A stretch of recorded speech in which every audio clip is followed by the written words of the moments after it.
So let's go through some of the basics. What are circadian rhythms? Circadian rhythms are biological rhythms inside your body that are connected with the day and night cycles of the environment. Humans are diurnal creatures, which means that we're active during daytime and we sleep at night. Rats and owls are the opposite. They're nocturnal, they're active at night and sleep during the day. With these circadian patterns come distinctive physiological processes that have evolved over the course of eons. They're evolutionary adaptations of creatures living in a certain way that promoted their survival and evolution. That's why there's some genetic variance to every person's circadian code. Think of night owls and morning larks who sleep at different times. However, that difference is, in my opinion, very small, and it's only going to differ maybe like an hour or two. There is no human whose natural circadian rhythm would be to be awake after midnight and sleep until noon. Those things are the result of living in a modern world with different types of circadian disruptors and lifestyle factors. Shift work, playing video games until the morning, partying throughout the night, it's unnatural and they're one of the worst things for your health. Everything's a copy of a copy of a copy. There are three main signaling factors that affect the circadian rhythms: light, movement, and food. Most of the circadian signaling is transmitted through your eyes, where light enters the retinas, and it gets transmitted into the brain, where it stimulates the suprachiasmatic nucleus, or SCN. The SCN is the master circadian clock in your body that regulates all the other biological rhythms and clocks. There are many different types of clocks, and it's thought that most organs like the liver, heart, and pancreas actually have their own circadian clock. That's why all these different factors like sunlight, physical exercise, and eating, they affect the entire circadian rhythm of your body. So how does light affect your circadian rhythm? If you go outside into the sunshine, then you're exposed to different light frequencies coming from the sun or other artificial light sources. Light is made of many electromagnetic particles or photons that travel through space in a wavelength form. They emit energy and they're represented by different colors. Sunlight's wavelength is called the solar spectrum, and it contains ultraviolet, visible, and infrared wavelengths. And sunlight is going to have a different wavelength depending on the time of the day and where the sun is located in correlation with the Earth's axis.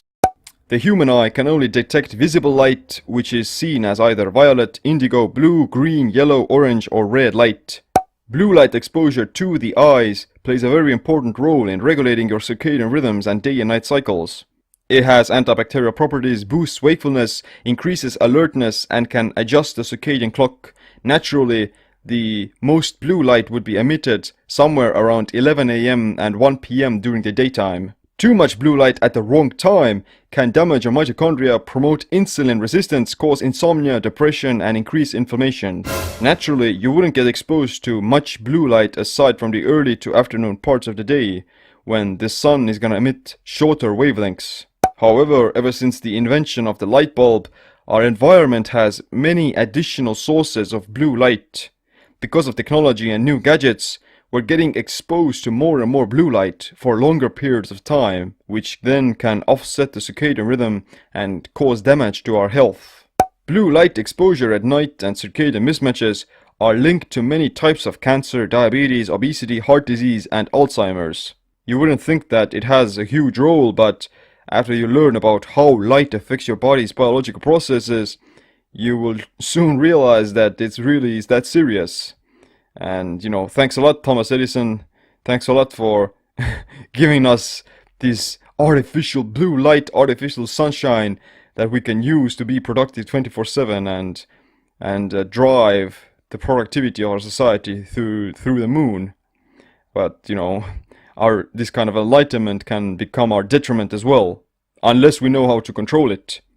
If you're working at night shift or you tend to stay up late all the time, then you have to seriously reconsider what time do you go to bed, what type of a job you have, and what time do you wake up, because it's literally killing you. Life is pointless and nothing matters, and I'm always tired. That's why it's super critical for your brain and health to limit blue light exposure in the evening. If you're working long hours late in the afternoon, then you should use some blue blocking glasses to protect your eyes from too much strain. I'm using many different blue blockers. The most effective ones are the true dark ones that literally cover your entire eyes, and they make you look like Vin Diesel from the movie The Riddick. But there are also some less scary ones like blue blocks that actually look quite stylish, and there's something that you could wear in public. I'll leave all the links to those products in the show notes so you can check it out. Secondly, you should also install a software called Flux or Iris on your computer that's gonna automatically match the brightness of the screen with the circadian rhythms. And on your smartphone, it's called Twilight. Sleeping in pitch black darkness with blackout blinds and a sleeping mask is also very good. And you also have to make sure that there are no hidden sources of blue or green light in your house, like the alarm clock, night lamps, red dots on the TV screen, smoke detector, and so on. They're all gonna emit some blue light. You're not afraid of the dark, are you? When you do some research, then you're gonna find that blue light at night really is quite scary stuff and is gonna shut down melatonin production. Melatonin is the sleep hormone, and it's one of the most powerful antioxidants that's gonna help to conduct many repair processes in the brain and the body. If you inhibit melatonin, then you're gonna lower growth hormone, which makes it more difficult for you to burn fat and build muscle. And you will also prevent the brain from clearing out the toxins that get accumulated there during the day. There are these proteins called beta amyloids that are associated with Alzheimer's and Parkinson's, and if you don't remove them during sleep, they begin to accumulate there even more.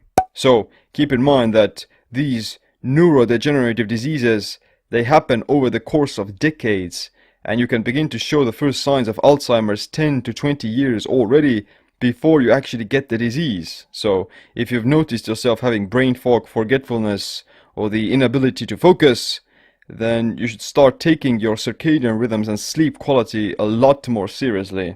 And I dare to say that at least 70% of modern diseases are actually rooted in circadian rhythm mismatches, not just eating too much and moving too little. Sleep is fundamental, and you want to make sure that you follow a proper circadian rhythm. Body-mind empowerment.